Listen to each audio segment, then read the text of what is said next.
It's my privilege to now participate in this radio show with Jay.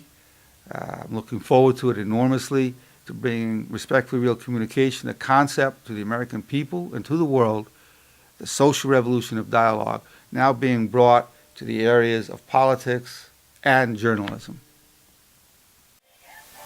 And the morning meeting rolls on here on this Friday. I'm Jay Lesur. Glad you could come in here and start your weekend with us here with Dr. Arnold Nerenberg. He's a clinical psychologist, founder of the social revolution of dialogue. Doctor, thank you for coming in with us. Jay, it's my honor to be here. Is this what we've come to? Well, let's first talk about the social revolution of dialogue and then lead into what's happening in our country, politically and otherwise. The social revolution of dialogue, we find out most people are tired of superficial conversation. They want deeper, more meaningful conversation than what we have.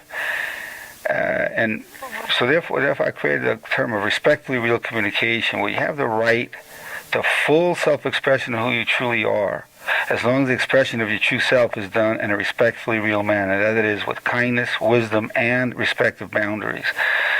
So, and most people are on board with this now. It's not like we have to change people's mind into this. Over half the American population wants respectfully real communication. They want to have deeper conversation, more meaningful conversations. We interviewed over 1,800 Americans. We found that to be true. Now, in politics, we certainly have freedom of speech. People can say whatever they want to say. That's a beautiful thing about this country. And up to now, I think people like seeing someone who's real, but we find that real is really destructive. People can say all kinds of nasty things when they're being real. But we're talking about being respectfully real, and that's the ingredient that's missing. And that's the direction we're going to start going in a short period of time. And this show that we're doing now, Jay, is part of that movement, moving us away from just being real to becoming respectfully real.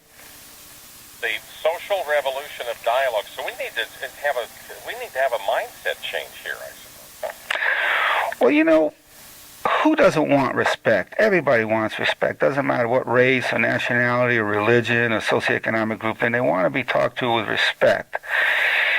And to receive the respect, they need to also give that respect. So respectfully real, when you have respectfully real conversation, it's going to build a bridge or a connection, a unity. Now, if, let's say you say to somebody, look, I want to be real with you. I think your policies are terrible. I think you're basically an evil person. That's why you're perpetuating these policies. I'm just being real with you. Well, you know, that's being real. But respectfully real might be, you know,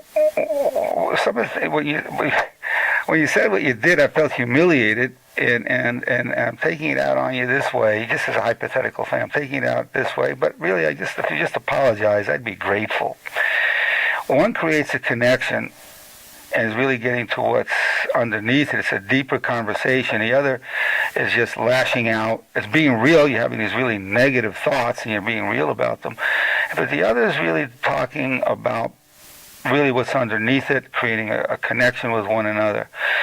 So this is a direction we need to go in, not only just in terms of politics, but in terms of family life, husband and wife, friendships.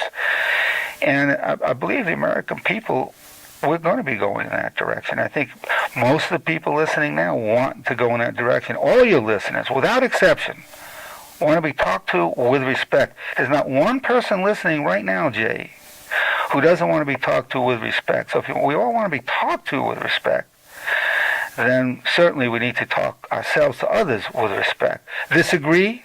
Definitely. That's our right. That's a beautiful thing about our country. Other countries, many countries in the world, you can't disagree. But we can. But we're now going to come into an era of respectfully real communication. And a lot of us have been watching the discourse surrounding the issue in Lower Manhattan about an Islamic cultural center being built just a block and a half or so from the World Trade Center site. And I was in New York just about 3 weeks ago, and I went around that corner in Lower Manhattan there, and there's all kinds of people with signs, and some of it's kind of ugly. Well, you know, the respectful thing there to say, and a respectful real communication would go this way. We respect Islam.